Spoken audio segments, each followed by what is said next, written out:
Kanina po, binanggit ni Madam, hope. Alam niyo po, yun po yung topic ko for today.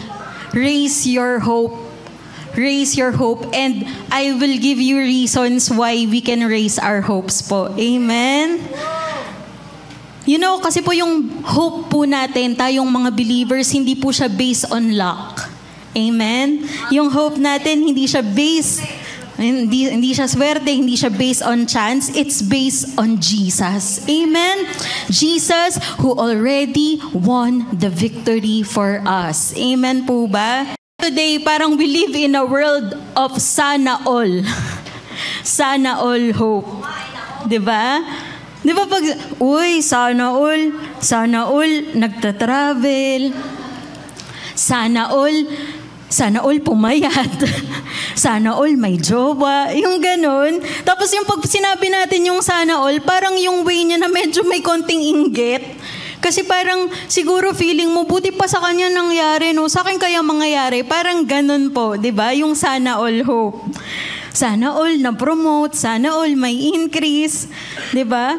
Parang, Lord, nasa na po ba yung pinagpe-pray ko? Parang nasa Heaven's approval department pa. Tapos sabi, 5 to 7 working years pa bago mo patanggap. Ganun ba? Hindi po. Amen? The Bible po doesn't give us sana all hope. It gives us sure, solid, God-backed hope. And today po, I want to show you why we can have hope today. At bakit po yung hope na meron tayo as believers is different from the hope na meron ng mundo. Amen po? Yung hope po natin, it's alive. Yung hope po natin, it's confident. Yung hope po natin, it never disappoints. Amen? In 1 Peter 3:15 NIV sabi po dyan, but in your hearts revere Christ as Lord. Always be prepared to give an answer to everyone who asks you to give the reason for the hope that you have. But do this with gentleness and respect. Sabi dyan, always be prepared na meron tayong answer. Pag tinanong tayo, bakit sa kabila ng nangyayari sa mundong ito, may hope ka pa rin? Amen? Kasi po alam niyo po, si God, dinesign niya po tayo to be hope-filled. Hindi niya tayo dinesign to be wishful thinkers. Amen? Let me tell you po why hope is vital. Kanina po sinabi ni Madam, sabi daw ni Joseph Prince na kung may mawawala sa'yo, kung may tatanggalin ka, wag mong tatanggalin yung hope. Bakit mahalaga yung hope? You know why? Kasi po hope gives us a reason to look forward to tomorrow even when today is hard. Amen? Hope turns our eyes from today's struggles to tomorrow's possibilities. Amen? And with hope, we can face today knowing tomorrow holds something better. Amen? Look at the woman with the issue of blood. For 12 years po, di ba, she suffered. For 12 years, in-exhaust niya na lahat.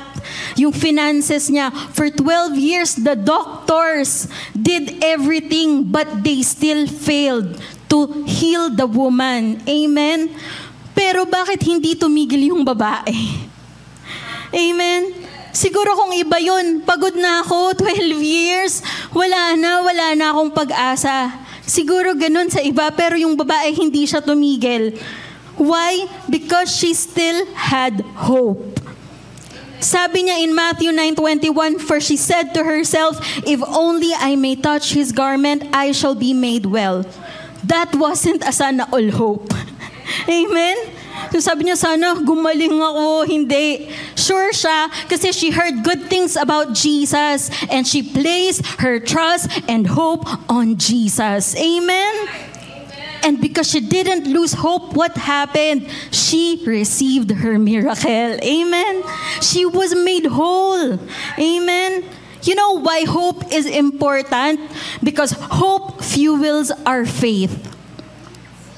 Without hope, paano po natin i-release yung faith natin? Amen? Sabi nga po sa Hebrews 11:1, New King James Version, now faith is the substance of things hoped for, the evidence of things not seen. Sabi po ni Paul Ellis, yung hope po para siyang lubid. Hope is like a rope, and faith grabs hold onto it. So without hope, anong hahawakan ng faith natin? Wala ka ng pag-asa, di ba? And without faith naman po, hope is just like the hope of the world. Sana all hope. Amen? It's just wishful thinking. Kaya po tayo, di po tayo makakasurvive sa sana all hope. Amen? So now, ano po ba yung hope na meron tayo? It's the Bible hope. Bible hope. Yung sa 1 Peter po kanina binasa natin, yung hope po doon in Greek, it's elpis. Diba naririnig po natin yan kay Joseph Prince? Elpis. Ano daw yun? Yung elpis, hindi siya yung I hope so. Diba? Sa world po kasi yung I hope so, parang weak siya eh. Parang expression na lang siya na, I hope pumasa ako. Diba? I hope may sweldo na. I hope he texts back. Wow! Parang ganun. Pero wala kang kasiguraduhan. Amen? Parang based lang siya sa chance. Amen? Pero biblical hope, the Bible hope is nothing like the church. Bakit po? Elpis po is the confident, joyful expectation. In Greek word, elpis means confident expectation, joyful anticipation. It is a certainty rooted in God's character and not on our circumstances. Amen po ba? Hindi siya cross fingers, sana. Hindi po siya ganon. It's anchored faith. Amen? Yung hope natin, it stands on something solid. Na pag sinabi ni Lord, alam mo, gagawin niya. Bakit? He is faithful. Amen po ba? That's His character. That's His nature. I think si Madam po at saka si Aika E, sinabi nila to last week, He is trustworthy. Amen? That's God's character. Pwede mo siyang pagkatiwalaan kasi hindi ka niya i-disappoint. Amen po ba? Yung hope natin, hindi siya, baka sakali. Tignan natin, malay mo. Elpis means I expect good because God is good. Amen? I expect favor because Jesus finished the work. Amen? I expect breakthrough because God is faithful. Amen? Yun po yung Christian hope, yung Bible hope. Hindi yung parang baka gumanda. Alam niyo po yung expression na yung parang ganun talaga ang buhay, parang gulong. Tama po ba? Parang minsan nasa ibabaw, minsan nasa ilalim. Hindi po tayo ganun. Amen? Hindi tayo, ay okay lang, ngayon nasa ilalim ako eh. Hindi po ganun yung gusto ni Lord para sa atin. Di ba nga we are destined to reign po? Meron bang nagre-reign sa ilalim? Gusto ni Lord, nasa ibabaw tayo. Amen? Pagka, alam mo yun, kahit ano nangyayari, sitwasyon sa buhay natin, tayo dapat yung okay lang. Bakit? Kasi God is already working even if I haven't seen it yet. Amen? Ganun po dapat tayo. Di ba po sa mga movies, ganyan, parang may mga hope na theme sa movies. Tapos, actually, hindi ka sure kung mag-e-end well ba yung story. Di ba? Ay, sana maganda. Napanood niyo na, meron po ako napanood, yung sobrang, for me, very hopeless movie, na sobrang nakakalungkot yung ending. Napanood niyo na po ba yung movie na The Mist? Si Madam napanood niya. Napanood po namin noon, bata kami sa Malabon pa ata yun. At di ko siya makalimutan kasi sobrang hopeless ng movie na yun at ayoko noon. Walang kwentang ending. Ganito po kasi yun sa title na Mist, may fog. Then yung fog, kumakalat siya. And dun sa fog, zero visibility. Hindi makita ng mga tao anong meron. Pero dun sa loob ng fog, may mga monsters pala, malalaki. At isa-isa nilang kinahain yung mga tao, ganyan-ganyan. And then yung bida, nawalan siya ng hope. Yeah, nawalan siya ng hope. And you know what happened? He made a tragic choice. Di ko na sasabihin kasi nakakalungkot But he made a tragic choice. Kasi bakit nawalan siya ng pag-asa? At anong nangyari? After nung ginawa niya yung choice na yon, ayan na, may narinig siya. Akala niya monster. Akala niya tama siguro yung ginawa ko kasi wala nang pag-asa talaga. In-accept na nga niya na magpapakain na lang siya dun sa monster Tapos alam niyo po kung ano yung lumabas? Rescue truck. He made a tragic choice. Yung anak niya nawala dahil sa choice na yon. Pero hindi niya alam, andun na pala yung rescue. Amen. See, that's what hopelessness does. It makes you quit. Pero andyan na pala. Amen. Pero kay Lord po, hindi ganun yung katulad ng hope kay Lord. Hindi niya tayo i-disappoint. Hindi siya mahuhuli. Hindi siya nahuhuli. Amen. God is already on the way. Amen. Kaya huwag kang mawala ng pag-asa. Amen po. In movies, the hero might win. But in Christ, the victory is already settled. In movies, the story might end well, but in Christ, the ending is guaranteed. You know why? The author already wrote it at the cross. Amen? Maganda yung ending mo. Sinulat na ni Lord at the cross. Through Jesus' finished work, kaya maganda yung ending natin. Amen? God will never let our story end in shame. Kahit anong sitwasyon mo ngayon, ang ending mo maganda kasi alam mo kung sinong author mo. Amen? In the world, hope runs out. But in Christ, hope rises. Amen? Again, hope is a rope that connects us to a truth na we haven't seen yet, we haven't touched yet. Pero ang katotohanan nandun na. Kaya hawak lang tayo sa rope natin. Diba? At yung hope natin, saan natin siya itatali? Itatali mo siya kay God who cannot lie. Amen? In His promises, in His words that will never ever fail. In a future that it's already secured. Amen? Doon natin itali yung hope natin. You know, hope doesn't deny reality, but hope says that God can change your situation around. Amen po ba? Kaya yung hope po na meron tayo, yung Bible hope, hindi lang po siya sana all hope. It is sure, it is steadfast. Amen? Sabi nga po sa Bible, di ba, dinescribe yung hope as an anchor for our soul. Ano po ba yung anchor? Nakakita na po kayo ng anchor? May picture po ako dyan. Ayan po, yung anchor ng boat. Di po siya labubo ng boat. Di siya keychain. Kasi uso yung mga keychain. Di ba? Ano yan? May keychain yung boat? Hindi po ganon.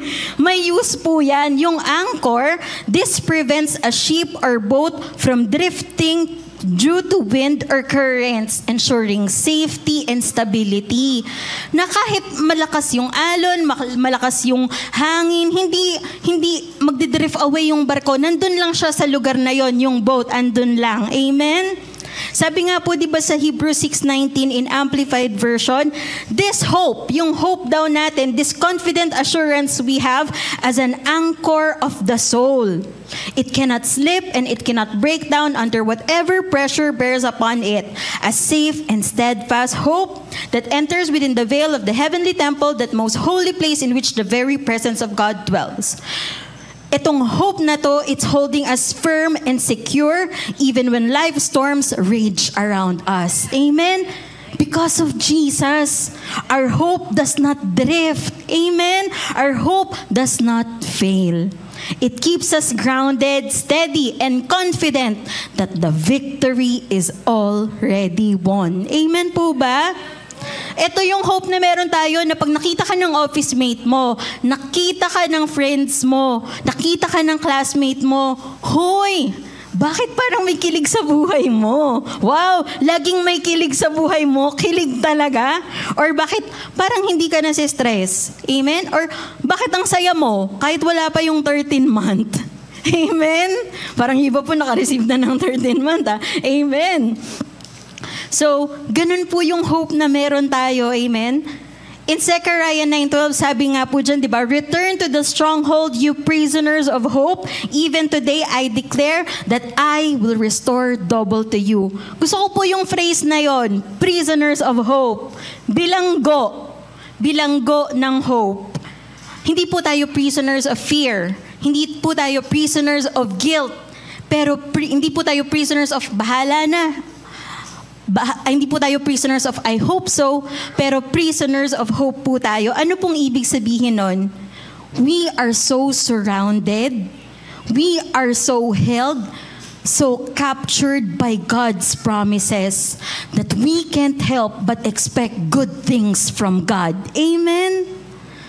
Ganun po tayo. Kaya dapat maging prisoners of hope po tayo. Nabasa niyo na po yun sa Facebook, yung may post po na parang be so confident in God's plan that parang you will never be disappointed even when things doesn't go your way. Amen? Ganun daw po tayo dapat. Ganun yung hope natin na kay Jesus, na kay God, sa mga pangako niya.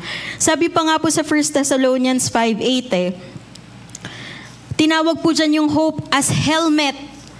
Helmet of hope. Wow! Ano po bang ginagawa ng helmet? Pinoprotektahan po yung ulo natin, di ba? Hope is a helmet. Hope protects your mind. Hope guards your thoughts. And hope keeps you from spiraling into fear. Amen? Again, the world gives us hope based on chance. Pero si God, yung Bible kind of hope, ito yung hope na based on certainty, based on His character, based on His goodness. Amen? Kaya yung hope ng mundo talagang nakaka-disappoint. Sabi nga po sa Proverbs 13:12, hope deferred makes the heart sick. Kasi di ba pag puro delay, puro disappointment, napapagod na yung puso, napapagod na yung mga tao sa labas, sa mundo, napapagod na sila mag-hope. Amen? Pero good news po sa atin, tayo pong mga believers. Bakit? Our hope in Christ is not the kind of hope that gets delayed forever. Hindi siya paasa, hindi paasa si Lord. He is the God who fulfills. Amen po ba? The hope that we have is certain. Kaya po today, I will share to you 6 truths po. 6 truths that will anchor our hope so deeply, we will never walk around disappointed again. Ito pong 6 truths na to, nabasa ko po siya sa article po ni Paul Ellis, yung sa Escape to Reality. Ito daw po yung reasons why we can raise our hopes today. Amen? So, ito, from sana all hope to solid hope. Amen? From sana all to ako na next. Alam mo yun, di ba, pag nakita mo yung kakilala mo or ka-church mo, kaibigan mo, na na-receive na nila yung pinagpe-pray nila kay Lord, imblis na sana all yung sasabihin mo, ang sasabihin mo, ako na next. Amen? So first truth po, the maker of heaven and earth is your Father. Why we can raise your hopes today? Ang tatay mo, ang maker of heaven and earth. Romans 5:5 says po, in Amplified Version, such hope in God's promises never disappoints us because God's love has been abundantly poured out within our hearts through the Holy Spirit who was given to us. Again, yung hope na ginamit po dito, yung Greek word na elpis. Amen? So, sabi po dyan, hindi ka madidisappoint. Bakit? Kasi mahal ka ng Diyos. Amen? Hindi ka niya papabayaan. May ama ka. Amen? Hindi naman sinabi ni Paul na hope does not disappoint because life will never hurt you. You will be hurt in this life. May challenges, may trials. Pero bakit hindi ka i-disappoint ng hope na to? Bakit? Kasi we have a Father God who loves us and who never fails us. We have a Father God who never disappoints. Amen? You're not approaching a distant God.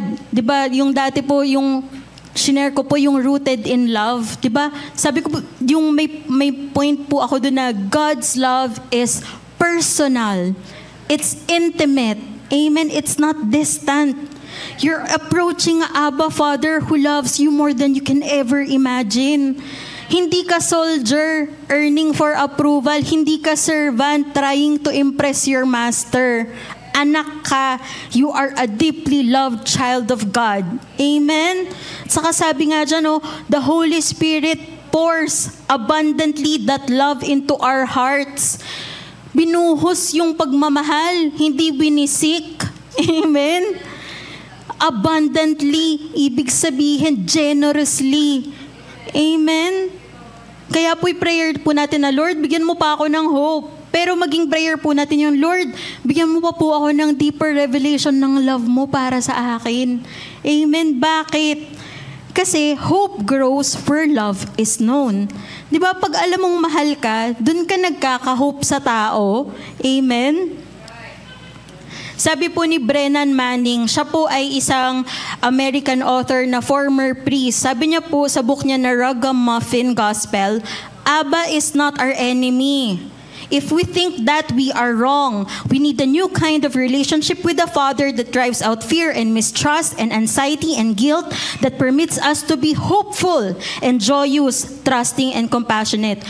We have to be converted from the bad news to the good news, from expecting nothing to expecting something. Amen? Minsan ganun po yung mga tao, no? Ayoko na mag-expect para di ako ma-disappoint. Well, kay Lord, ibahin mo. Gusto niya, mag-expect ka sa akin kasi hindi kita i-disappoint. Amen? You know, every day, bakit hindi po tayo gumising ng joyful, expectant, na Lord, excited ako, anong gagawin mo para sa akin today? Amen? Lord, ano pong good things yung marireceive ko sa iyo today? Minsan kasi, no, pagbangon natin, iniisip agad natin, ako, ano naman kayo mangyayari ngayong araw? Nag-expect ka na, pero iba yung na-expect mo, hindi good things, pero bad things. Amen? Pero kay Lord po, mag-expect po tayo ng good. Kasi He's excited to bless you, to do good to you. Amen? Truth number 2 po, nothing can separate you from His love. Why you can raise your hope today? Kahit ano, kahit sino, walang makakapaghiwalay sa'yo sa pag-ibig ng Diyos. Amen? Di ba sa Romans 8:38-39? And I am convinced, sabi ni Paul, that nothing can ever separate us from God's love. Neither death nor life, neither angels nor demons, neither our fears for today nor our worries about tomorrow, not even the powers of hell can separate us from God's love. No power in the sky above or in the earth below. Indeed, nothing in all creation will ever be able to separate us from the love of God that is revealed in Christ Jesus our Lord. Kay Lord, walang break up. Amen? Walang iwanan. Amen? People can reject you. People can leave you. People can disappoint you. But God will never write you off. Amen? Di ka iiwan ni Lord. Kaya sabi dito ni Paul, I'm convinced. Sabi pa nga sa ibang translation, I'm persuaded. Bakit nasabi ni Paul yun? Alam niyo po, na-experience ni Paul lahat. Na-experience niya yung trials, na-experience niya yung danger, yung persecution, imprisonment. Pero isa, yung alam niyang totoo, naranasan din niya na kahit doon sa mga sitwasyon niya, hindi siya iniwan ng pag-ibig ng Diyos. Amen. And ganun po sa atin today. Kahit anong sitwasyon mo ngayon, hindi ka iiwan ng love ni Lord. Amen.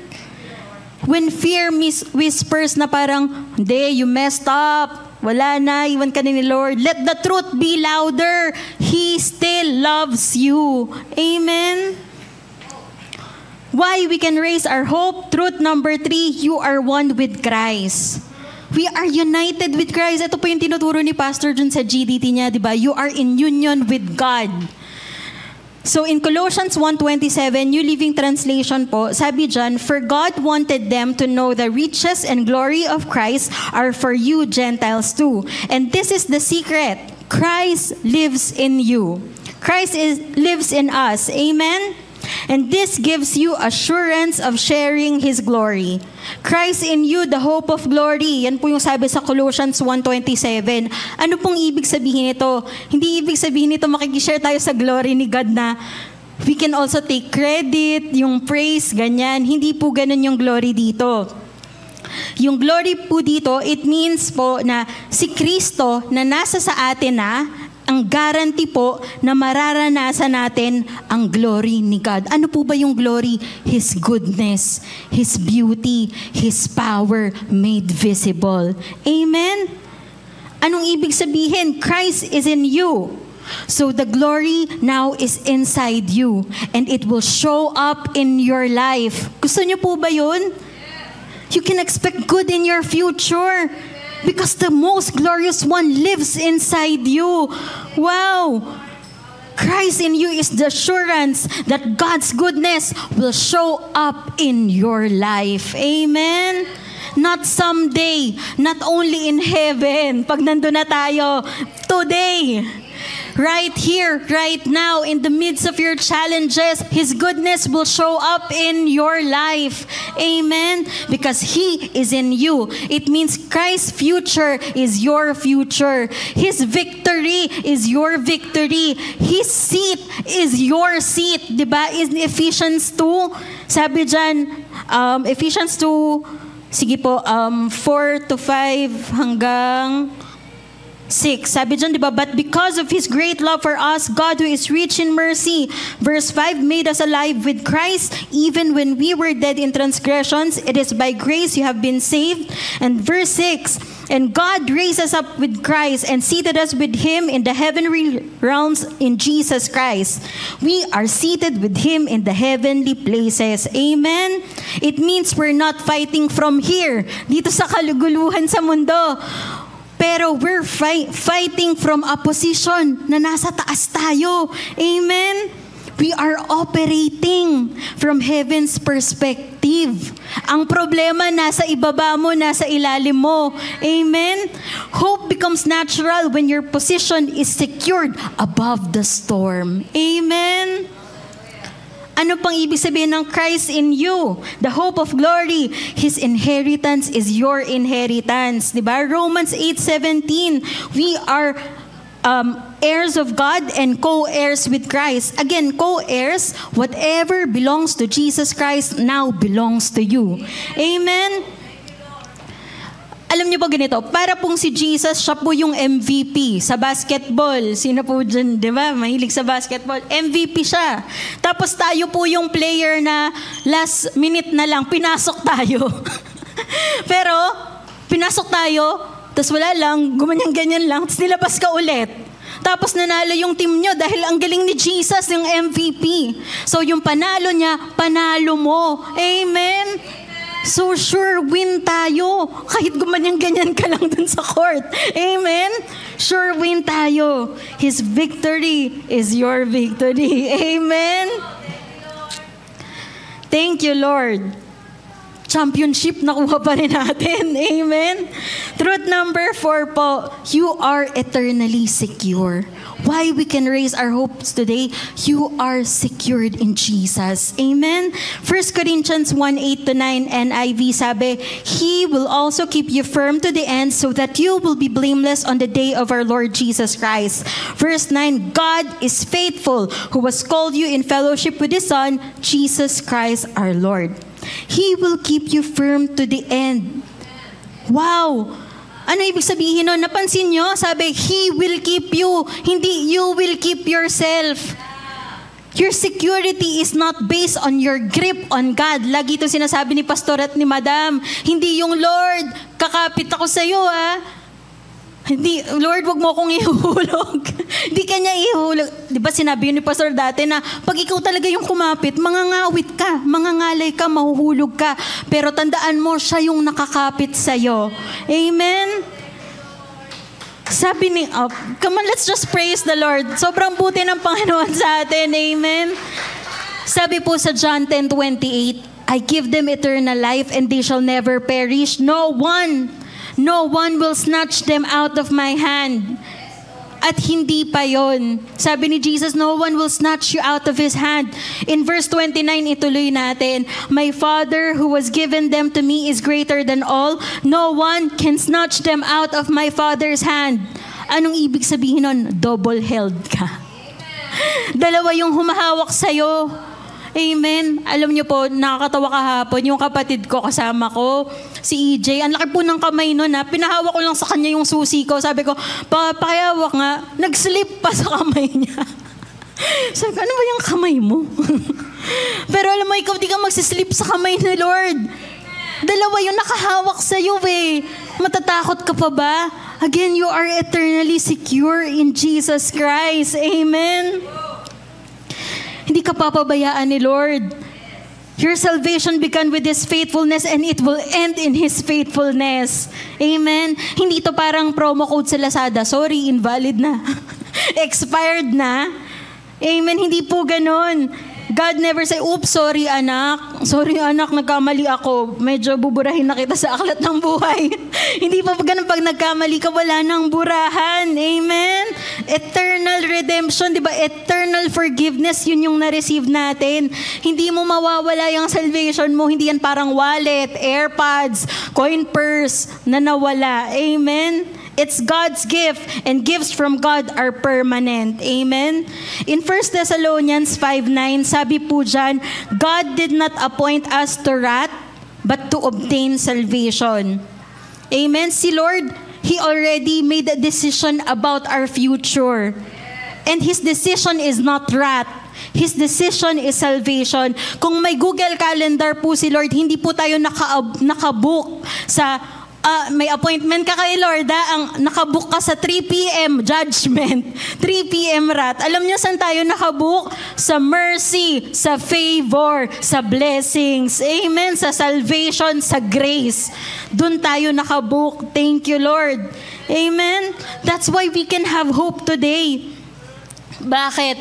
At the cross, di ba, our sins were already borne. Our punishment was canceled. At the cross, di ba, your past can no longer haunt you. Sabi nga po ni Joseph Prince, huwag ka nang matatakot kung may nagawa ka in the past na it will come back to you and haunt you. Wala na yun. It was canceled. You know what's waiting for you on the other side? Only good things. Amen? Bakit? Because of Jesus' finished work at the cross. Amen? Thank you, Lord. Amen. Truth number 5. Malapit na po tayo. 6 lang to. God helps you in your helplessness. Why we can raise our hope today. Dumating ka na ba sa point na ganon? Yung parang hindi ko na alam saan ako kukuha ng tulong. In Psalms 121 verse 1-2 GNT, sabi dyan, I look to the mountains, sabi ng psalmist, where will my help come from? Verse 2, my help will come from the Lord who made heaven and earth. Ganda nung sinabi ng psalmist na parang isipin nyo, nung sinasabi niya to talagang tumingin siya sa taas. Where will my help come from? Kasi siguro wala na siya makita dito Siguro na-try niya na lahat. Pero wala siyang makitang, hiningan niya na ng tulong lahat, pero wala talaga. Amen? Saan manggagaling yung tulong ko? And maybe nangyari na sa atin to. Lord, di ko na alam saan ako hihingi ng tulong, ano nang gagawin ko.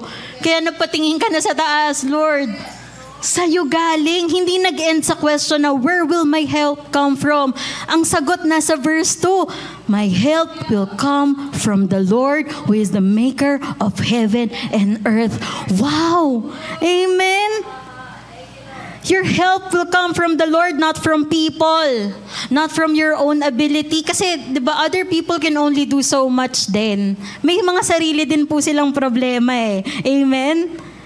Our help will not come from luck or chances. Our help comes from the Lord who made heaven and earth.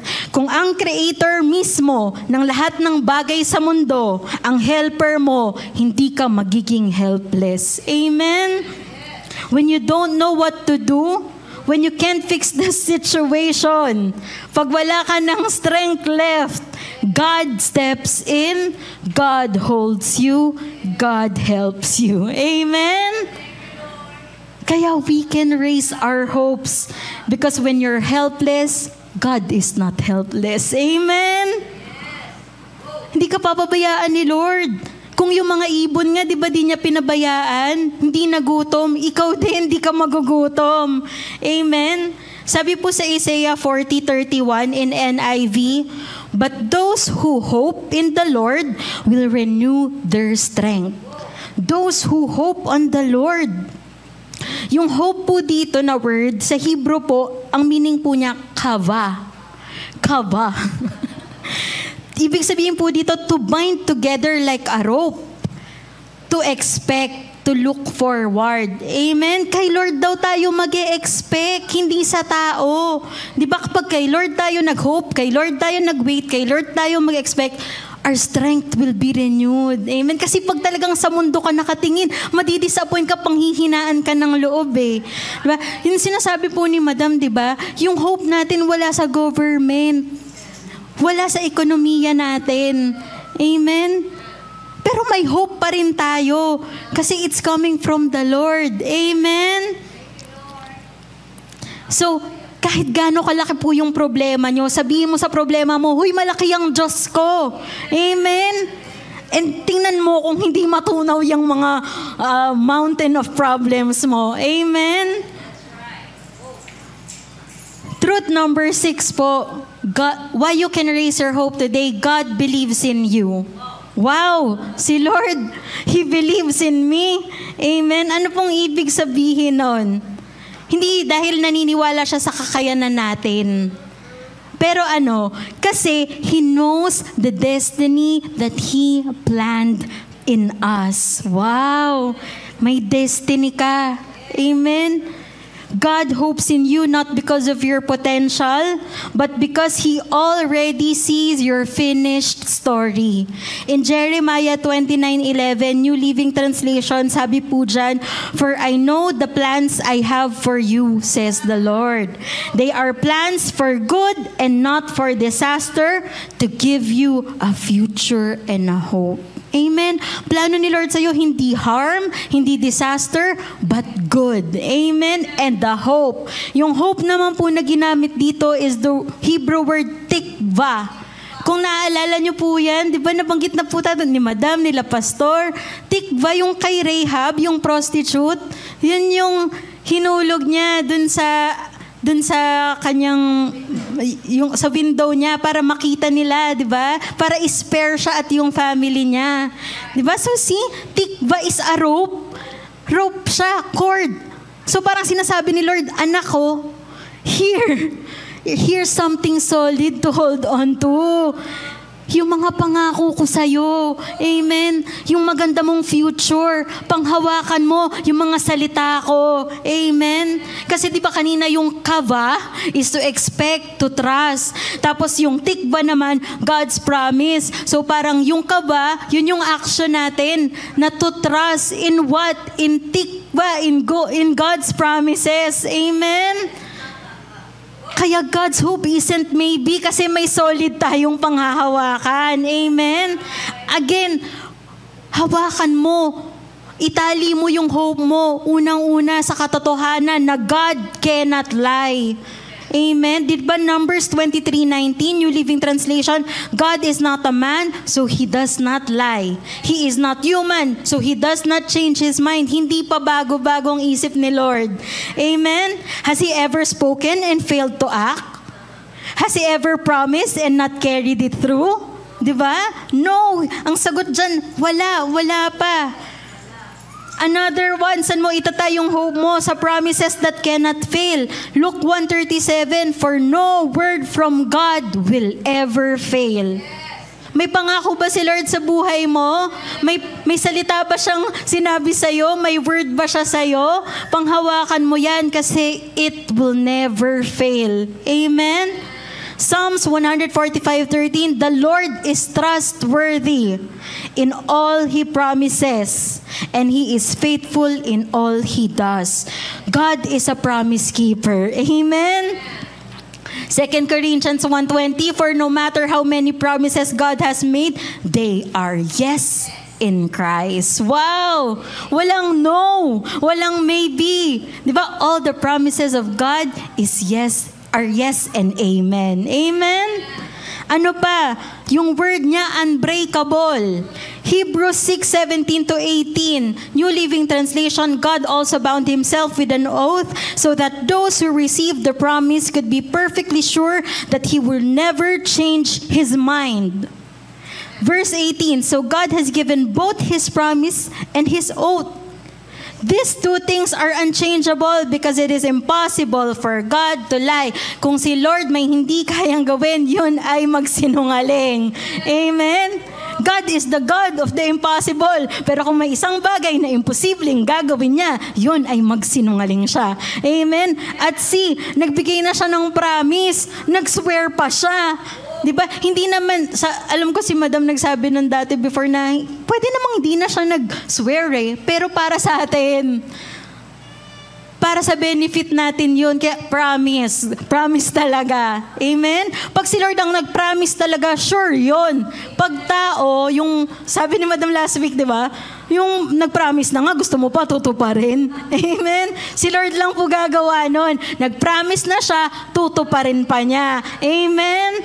Kay Lord po, walang ghost project. Amen? If He started it, He will finish it. Amen? Hebrews 10:23 NIV version, sabi po dyan, let us hold unswervingly to the hope we profess, for He who promised is faithful. In Amplified version, sabi po dyan, let us seize and hold tightly the confession of our hope without wavering, for He who promised is reliable. He's trustworthy and faithful to His word. Amen? That's His nature. Ba, sabi nga po nila, Pastor, nila Madam, tapat pa siya sa salitang tapat. Amen? Our hope doesn't rise and fall with the government, di ba? Sa mga nangyayari sa paligid natin, hindi doon naka-anchor dapat yung hope natin. Di ba? We are not of this world. We are operating in the kingdom of God. Kaya po kung may mga couples po dyan, di ba minsan maririnig nyo yung mga kaibigan nyo, mga kunwari, ibang unbelievers, sabi nila, magaan na ka pa sa ganitong panahon. Di ba? Tingnan mo ngayon nangyayari sa bansa natin. May pag-asa pa ba? Well, sa atin, may pag-asa po. Amen? May pag-asa sa atin kasi yung hope natin naka-anchor kay Jesus. Jesus who never fails. Amen po ba? Again, our hope is not from this world, it's from the Lord. So church, when life gets hard po, when you feel shaken, when you feel upside down, take the rope of hope and tie it to the one who is faithful. Amen? Not your feelings, not your performance, not your circumstances. Tie your hope to Jesus. Amen? Why? Because He will never let you down. Amen? So, eto po, malapit na pong matapos ang taong ito. As we wrap this year, we can raise our hopes. We can still expect good from God. Amen? Hindi po tayo katulad sa mundo na matatapos na yung taon pero wala na. May plot twist ka pa. May December pa oh. At kung di mo man makuha si December, bakit may 2026 pa?